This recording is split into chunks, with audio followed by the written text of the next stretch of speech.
He is the Protoss player in the blue. It's getting late now, guys. I apologize. Representing Alpha X North America, he's Max Astrea Angel. The best name in esports. It's pretty dang good, man. It's hard to beat. Yeah. And his opponent, the top right-hand side in the red, repping Psy Storm Gaming. It's our Terran player. He's Epic in name and reputation. Yeah, really nice guy. Epic put up some really good games yesterday, Grant. Okay. We had a ton of fun with Epic. It was very difficult. You know when you say a player's name over and over again, like for example, anytime you cast the player time, you realize just how many times you say the word time when you're spending time casting a StarCraft game. Yep. And I feel like Epic, it was because you say his name enough, it starts to become front of mind for you. So you're like, wow, that was a really, and of course you want to say epic play, but you can't do that because you're a professional and you don't want to be a hack. So you have to be like, wow, that's a really impressive play. Yeah, you gotta. But he did show some really good games yesterday. Again, though, as I said just before this series started, I think Astrea probably the odds-on favorite to take this series. I'd be amazed if Epic took a game, but it's PvT. Anything can happen here. And both players opening up pretty conservatively, just a single gateway into Nexus and Cyber for Astrea, and of course that Reaper expand for Epic. So no surprises just yet. Grant, do you foresee anything preventing Astrea from just winning this straight out? Yeah, I mean, there's always a possibility. It is difficult as a Terran player to find advantages in a straight-up game against a player who is considered better than you. You do have to rely on things like Widowmine drops or Liberators, and we can see Astrea already going into some Stargate play. I wouldn't be surprised to see Astrea play a lot of Phoenix or something like that, or even just Blinkstalker. There's very standard builds that keep him safe against the things that could make him fall behind. Because in a macro game, although Epic is a top tier player, I mean, he just outplayed Astrea with that Reaper. Astrea is a player who does well internationally. He is a player that's achieved in the GSL even, and certainly his time in Korea has made him a real potent threat to anyone. We do have a Hellion even coming out here of this factory. Most likely going to be just the one. We may see a Hellion drop here. It does seem to be a little bit of a meta in NA, but I wouldn't be surprised if it's just one to go for a deep dive here, knowing that scouting is going to be very difficult with the Reaper. Yeah, of course, with just one Hellion, it's going to be very difficult to get anything done. Astrea already cranking out his first Phoenix of the day, clearly learning something from his other Protoss players out in the Group B series here with Asuna going for some Phoenix and Neep. Plenty of other players. Neep going for some Phoenix as well. Yeah, no question that Phoenix a very powerful push, especially again that single Hellion just going to get picked up. Even the Cyclone can get picked up to break that lock on. Phoenix is just a really good all-around choice here. Now, I'm a little interested to see the Robo going down for Astrea. I wonder if he's going to take a page out of Nina's book here and go for that Phoenix Colossus build. We're going to see how many Phoenix come out from Astrea. And I don't want to impress you too much with my game knowledge here, Grant, but if 5 Phoenix come out and he stops there, very likely we'll see a Robo coming down pretty quickly. Or if the Robo Bay comes down, likely we'll see him stop at about 5 Phoenix and start working on Colossus from there. Yeah, I'd like to see him move out for his third. That's sort of the next bait. We do have the Reaper going in. We'll be able to get that Reaper grenade, gets the full scout here, sees that it is Phoenix. The one Hellion as well. What's that currently doing on the map? It got cancelled or died. It got cancelled. Okay. So it did get cancelled, knowing that it is going to be not needed here. The Reaper did get in for a scout in the end. Reaper finally falls, but he sees everything he needs to see.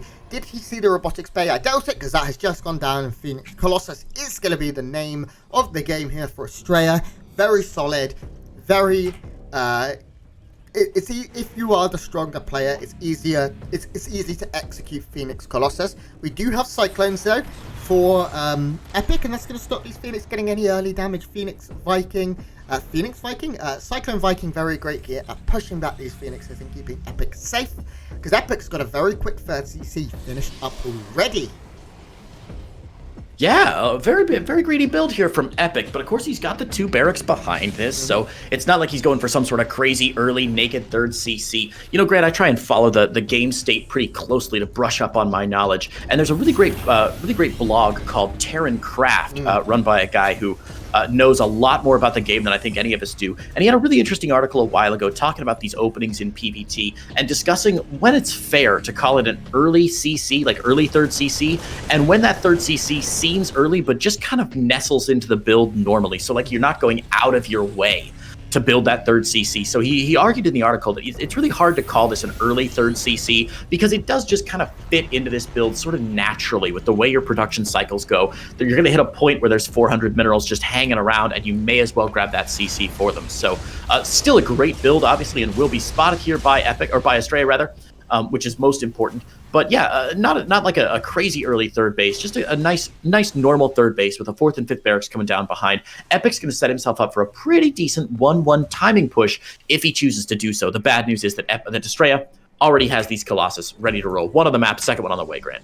Yeah, the army for Astrea is starting to get scary. His +1 on the way, Zealot charge on the way, 6 more gates on the way. And as soon as he gets the Gateway army to protect his Colossus, his army becomes very difficult to deal with. It also has the opportunity to transition into Stargate later on in the game, or going to Disruptors and things if you are concerned with ghosts or anything along those lines. I do think if this game is to go well here for Epic, he probably will need to transition into ghosts. Astrea doing a good job of being very, very annoying here. His tech lab burning down 20, 19, 10. It's a goner.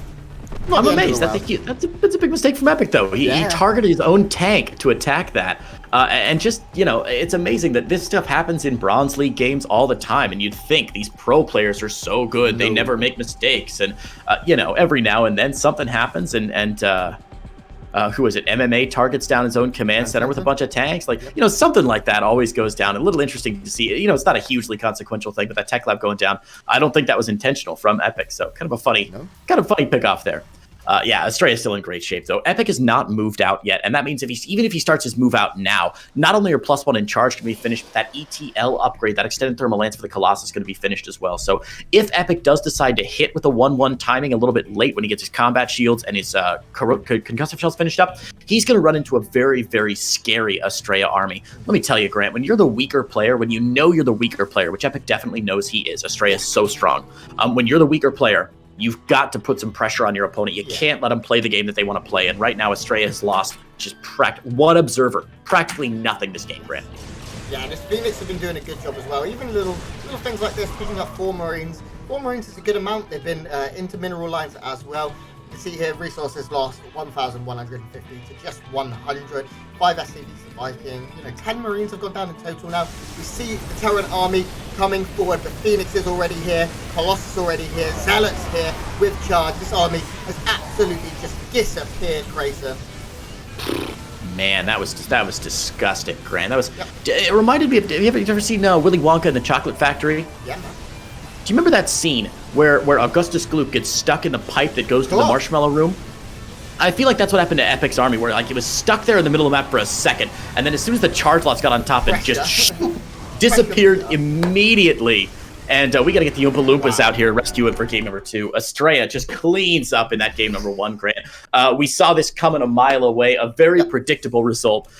Poor Epic just getting rolled over by a superior build order and the failure to attack early on. Yeah, not a good start, I'm afraid to say. I do feel like the onus is on Epic here. He needs to find some damage on our second map, which is going to be Romanticide. He needs to be the player to control the conversation, as Grayson would say. Because if you let Astrea be free, if you let Astrea spread his wings and be a beautiful little Protoss butterfly, he is going to come back and bite your face off. And that is what happened in game 1, but of course it is a best of 3 for that very reason, and that is for things to happen. We are just waiting for our map 2 now. I do think Epic has to be aggressive now. Grant, did you ever read Charlie and the Chocolate Factory, or did you just watch the movie Willy Wonka and the Chocolate Factory? I read it. Do you remember that in the book, there's actually, the Oompa Loompas actually sing dedicated songs for each child that disappears or that is somehow harmed in the making of this movie? And it's not the songs from the original Willy Wonka and the Chocolate Factory with Gene Wilder. They have unique individual songs for each child that they sang. And I was really disappointed to see that the remake with Johnny Depp included those songs, because I was excited. I was like, oh, it's a little more true to the book. But then the remake was just generally hot garbage. So I was really disappointed. It's really sad, wasn't it? Really sad. I don't know why the Oompa Loompa were dressed up like Creighton on a Saturday night in the city, and in leather, and it's weird. They were kind of sexy. Very weird. A little bit sexy, but very weird. I agree. Yeah. It was another one of those movies that it was just on that trend of like, why the hell would you remake this? Why? I know, right? Definitely. The original is so like wonderful and so bad at the same time. It doesn't need changing. Like, because like it kind of sucks, right? When you watch it, you're like, oh, this is all just kind of bad. Like a lot of those mid-budget movies from the '60s. But still, you know, it has a special place in your heart. I don't know, man. I just couldn't stand it. So, and Gene Wilder is a national treasure. We'll see how many Charlie and the Chocolate Factory references I can slip into this cast as we go into game number 2 on Romanticide LE. Grant, do you want to introduce our first child? I mean, player? Our first player, spawning at the top left with his golden ticket. He is the blue Terran player from the United States of America, representing Storm Gaming. He's epic. And on the bottom right-hand side of the map, it looks like he's failing to wall off, which means unlike Charlie and the Chocolate Factory, sometimes people can go in and sometimes people can come back out of his main base. It's our red Protoss player from America. It's Astrea. That's the noise I'm going to make every time you make con. Excellent. I think we got to stop there, or I feel like we're going to get a message from our bosses at DreamHack, Grant. They're going to be like, did you... I heard, because nobody at DreamHack actually watches this stream, and I feel like somebody's going to be like, hey, Grant and Creighton, we heard that you spent the entire last game of the day making weird references to Willy Wonka and the Chocolate Factory. Is that true? And the problem is, Grant, all of this is, I don't know if you know this, Grant, all of this is happening on video where people can see us. What? So there's gonna be evidence if we do this. So we probably better stick to just cast. What I can do, I'll just play Spotify right now and get the whole thing DMCA'd. eBay block here. You absolute monster. I love it. I love it. eBay block from Epic here. Astrea is going to pick that down, though. Should be canceled. Should be canceled. Should be canceled. Epic should be canceled. Oh, thank goodness. We've seen one NG Bay get killed off, not canceled earlier today, and I've got PTSD from it. The good news is Epic is going for the factory behind this. So a little bit of a one-base push right now. He's got to get that natural down soon, though, right? Oh, yeah, he's angling for it. He's got the SC. Oh, no, that's a Marine. He's got to go for it soon. Yeah, his money building up here. This is certainly a late command center here, not going for the quickest possible. Instead, opting to get a few Marines out. He's now going for his third before command center, which is unusual, but the money is now climbing. We'll see that come down next, almost certainly. Starport has not gone. Oh, okay, he's gone for a very quick armory. We're going to have Cloak Widowman drops here. So, a pretty interesting build here. This is why that natural is so much slower. Natural still not going down. Okay, now I'm getting a little bit confused. Is he going for a very quick 4-drop? No, it is going to be Widowmine. Yep, Widowmine drop. And again, as you said, not getting that natural indicates he really does want to put some real pressure on Astrea here and commit to this. I expect we'll see probably, 4 Widowmines? He's got to get Cloak out. Or Drilling Claws, rather. I'm not really sure how many... Yeah? He just lost his Adept. The Adept did come up... I'm curious with. Okay, the Adept did see that the command center wasn't there. Phoenix is being big. Yeah, Drilling Claws on the way as well. So this is the worst kind of drop you can go up against. In about 4.5 minutes, there are going to be Cloak, Drilling Claws, Widow Mines dropping in the natural and main here of Astrea. Most likely 4 of them, as Creighton said. As the medevac now starting up here, we're not seeing anymore. It is just going to be 2, but okay, there we go.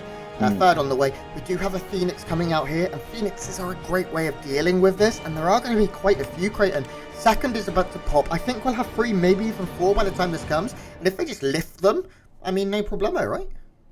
Yeah, it's all going to come down to micro, and Astrea is a player who absolutely can micro. He's going to spot these Widow Mines. He now knows what's going on, sees even sees the armory, and now Astrea is a man in the know. The best part is that Astrea doesn't have to change his build at all. He doesn't have to like immediately be like, oh no, I better prep for... He's got the Robo down, which is good, but he's going to have enough Phoenix where he can pick up these Widow Mines as long as he stays on top of this drop, which he should do with the Phoenix. Yeah, he's going to stay on top of this drop, and he should be able to immediately pick down all these Widow Mines. I mean, the drop might still go down, but he's got 3 Phoenix out. He's got enough energy. He hasn't used any Graviton Beams yet. And unless he blunders right into him or something, he's going to be just fine here. The Robo's going to finish up. He'll have an Observer in time if he needs it. But as long as his micro's good, should be no threat. This isn't going to work, Creighton. This is a real problem right now for Epic. This is massive. He has invested so much into this. he delayed his natural by minutes almost. He got that very, very quick armory. Not only did he get the armory, he got drilling claws. And sure, they're an upgrade that is good later in the game, but you don't want them right now. He's trying desperately to lure the Phoenix in. Oh, this is so sick, man. Look at this micro from Astrea. This is a master class. So awesome. Man, Epic trying to be so annoying to save his, but he's up on the top here. This back Phoenix is going to be able to get some shots up. He's so close. Finally gets one shot, but didn't even kill it.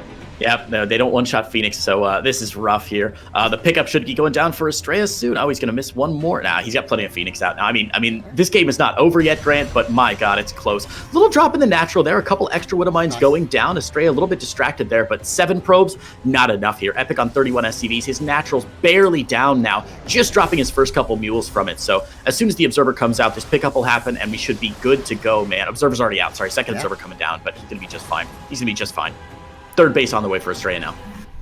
This is rough. I'm afraid to say if you're an Epic fan, if you're a Psystorm Gaming aficionado, then this isn't looking great right now from Epic. He is up against it, down 12 workers already. In terms of income, you can see he's mining a little bit right now because he has those 2 mules out, but gas income for Astrea is skyrocketing. One of these mine drops needs to click. It needs to connect in a big way. If he can kill another 10 workers, we'll be looking at a different game. And so far, this is starting to look pretty good. Can they borrow? No. Wow. Oh, okay. Phoenix in great position here from Astrea. Beautiful stuff. He's going to grab both mines and the medevac. I mean, just look at the resources lost tab right now. 1,100 to 500. Astrea is so far ahead right now. And Grant, I mean, at this point, Astrea's stock in this game is rising so fast, it's like he just drank fizzy lifting drinks. Yes, that's good. I like that. And unfortunately for Epic, there is no fan at the top here to slice Astrea up. He is going to be able to break wind and break this game wide open pretty soon, as he is now moving into Colossus production, getting double forge. Astrea probably could end this a little quicker if he really wanted to. Instead, he's going to take a 7-minute 4th base, and ouch. I mean, at this point, everything's going to connect, and there's going to be a point in like 5 minutes where Astrea clicks on Epic's base and then just goes and makes himself a cup of tea, because there's just no way Epic will be able to deal with what eventually comes this way. I mean, maybe ideal Widow Mine hits. It can be done. It's happened before. Maybe this works out right now. Maybe. Well, honestly, Grant, at this point, I would if I was giving advice to Astrea, I would say, Astrea, anything you want, you can do it. If you want to cause GG, there's nothing to it. Epic's going to push across here with a couple Marines, and there's not much on the ground right now for Astrea, but he's got 1 Colossus out. He's got a couple Zealots, and he does, of course, have 3 gates, and 3 gates doesn't seem like much, but all he has to do is cancel this 4th base, do 1 or 2 more Warpins, and he's got Zealots with no charge, but that's all right. They're going to be just fine. Couple Effectless Force Fields there from Astrea. Going to get push Epic away, but Epic needed more damage than that. Stopping a 4th base when you're only on 2, it's like winning Employee of the Month, where like technically it's a good thing, but you're also like, the only employee. Yeah. Right now, the only thing that that Astrea is limited by is his pure imagination. You like that one? That was a good one. That was good. That was good. And he can just do whatever he wants at this point. It's going to be very, very difficult for him to be stopped. I mean, he's adding 7 more gates on. He already has Colossus. Maybe one of these drops can connect. Of course, these Widow Mines with drilling claws do burrow quick enough that even if you pull, if you're like half a second late, you are SOL. You're in a lot of trouble. Astrea's done a great job though of keeping his opponent contained. But Epic does have great army supply. His upgrades are good. He's not dead by any means. He's really macroing very well to stay in this. Yeah, he is. The problem is he's on a pure Marine Marauder medevac army right now. 6 mines, it's still in the game, but a lot of them sitting back home, not doing much. It's still going for drops, but he's going to get spotted. And Astrea's army is just so good right now. Archon's morphing in. He's got Colossus to just shred that bio. His pulls are phenomenal. He's going to lose a fair few probes here, actually. Oh my god, great movements there by Astrea, who doesn't lose more than he absolutely has to. And there's no response here. What's Epic's Viking count? It's at 0. What's his tank count? It's at 0. He's got nothing to fight against Colossus. He's got absolutely nothing at all. And he's very much, I'm afraid, like Grandpa Joe, Grandma Josephine, Grandma Georgina, and Grandpa George, where his income is so low, he's basically feasting on cabbage water at this point. and he's going to be confined to his tiny little 4-poster 3 bases back home, Grant. That was a stretch. That was a stretch. Yeah, and all of the Marines being picked up by the Phoenixes now, and I mean, right now Astrea can afford to lift up whatever he wants because there are no key units, there are no siege tanks. Astrea has had enough. Max Angel is ready to put the stomp down. He does have to push past Widow Mines, but his Zealot charge is done. I mean, all the SCVs coming off the line as well now. A desperation hold. The Observer coming in. We'll see this. It does get caught by the corner of the scan. In fact, he is just going to hold off a little bit here to even keep his Observer alive to make sure his resources loss looks good. These 2 Colossus a little bit too far forward, could maybe be pounced on. I'm really looking for anything right now. This one SCV is great. But yeah, this is not going to work out, I am afraid. Unless he holds positions on the ramp. I mean, the only real chance that Epic had was for those Widow Mines to get a massive shot off on the Zealots or something, but as 2-2 starts to wind its way out here, Epic doesn't even have +1 armor finished up yet, so those Colossus shots are just going to do insane damage. I mean, finally some Vikings coming down. The Colossus are even shredding one of the SCVs that was trying to build a missile turret here. Epic has already pulled off a ton of SCVs here. They're returned to work now, but, man, you can't ask SCVs to come fight for you. You got to keep them laboring in the Buttercup mines for a little bit longer, so you can extract all that delicious caramel from the earth. My question is Astrea maybe being a little too hesitant? He could have pushed then. He is being very careful. Now going to start dropping. That is so many Zealots. Like 900 Zealots up to the north flank. The entire Oompa Loompa army is up there now, ready to throw a dance move for the slain opponent. But good thing for Epic, he does have this 1 Marine spotting here. Phoenixes continuing to look around, trying to find anything they can, catching another full medevac. Luckily, they will be able to get a couple of shots off. Kill 1 and damage 2 or 3 here. But now Epic is going, and I think, Creighton, he may even be pulling the boys? No. Okay. I think in this scenario, I see anything he could do. He's got Ghosts. I guess not. He doesn't need to. He needs a 4th base, though. Real bad. Yeah, I mean, the army supply is relatively even here. The army value is even relatively even. The problem is that Astrea's got 2-2, and Epic only has 2-1. At this point, Epic is like Fickle Gruber, where he just doesn't have a good enough product. It doesn't matter how much he has. It's just that Astrea's army supply is so much stronger that basically at this point, Epic needs to hope that he can steal an Everlasting Gobstopper and sell it to somebody to get a little more income. Because look at Astrea's bank right now. If Epic could sell that Everlasting Gobstopper and make a bunch more minerals, he might be able to build up another army after he loses this one. But Astrea maxed out, Max Angel maxed out here, and he's on 1,000. He can just rebuild anything immediately. 9 SCVs down in the main, and this is exactly what he wanted to do.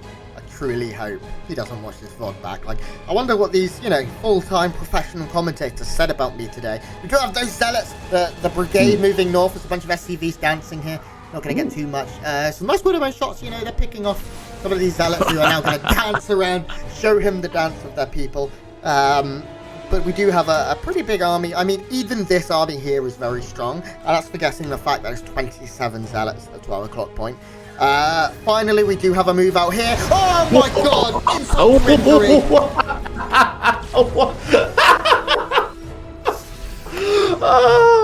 We spent the last 5 minutes saying oh, Epic's got a chance as long as he doesn't make any big mistakes. He's gonna be jeez, just losing everything. Bunk, a really nice Sim City here from Epic. Actually, this huge chunk of Zealots not gonna be able to do too much, but I wish you could pull up the army size graph and just show the people back home, Grant.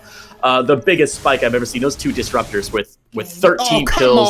Come on! No, 13 kills and 17 kills on those 2 disruptors, Grant, and this is just... Wow. This is rough here. This is real rough. Wow.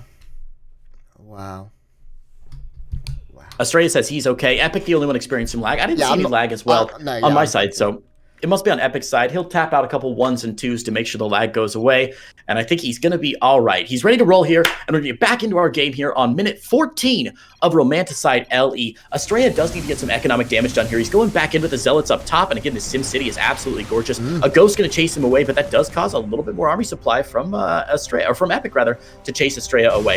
I think you're right, Grant. We could have said earlier that Astrea maybe being a little bit too cautious, but honestly, his opponent on 3 bases, working on 4 now, but he's already on 5 with that rich Vespine Geyser. He's got so much money in the bank. His army supply already maxed out, and honestly, he's just waiting for the opportunity to pounce. Yeah, his army as well is unbelievably strong. I mean, if the ghost count can get high enough, the Viking count is incredible. Very, very good. Yeah. But you can't be doing this. Purification Nova's catching ghosts, and on the left side, a bunch of marauders. The army's now fighting in the middle, but there is a great concave here. What the heck? No, there's no way. The Viking count is way too high. They need to probably, land here and try and pick up some kills. Gonna head back into... You see what Astrea just built? Do you see what Astrea just built? Yeah. 25 SCVs go. 25 SCVs go down, but Astrea warps in. 14 DTs. I thought those were stalkers, and I was like, stalkers. Okay, stalkers a reasonable choice against Vikings. Obviously, they don't. They get a little bit of damage from the. No. Oh, just blink on it. Blink on it, please. Missile turret not going to finish up here. And there. Oh my God! Blinked, baby doll. 29 SCVs going down, and then GG.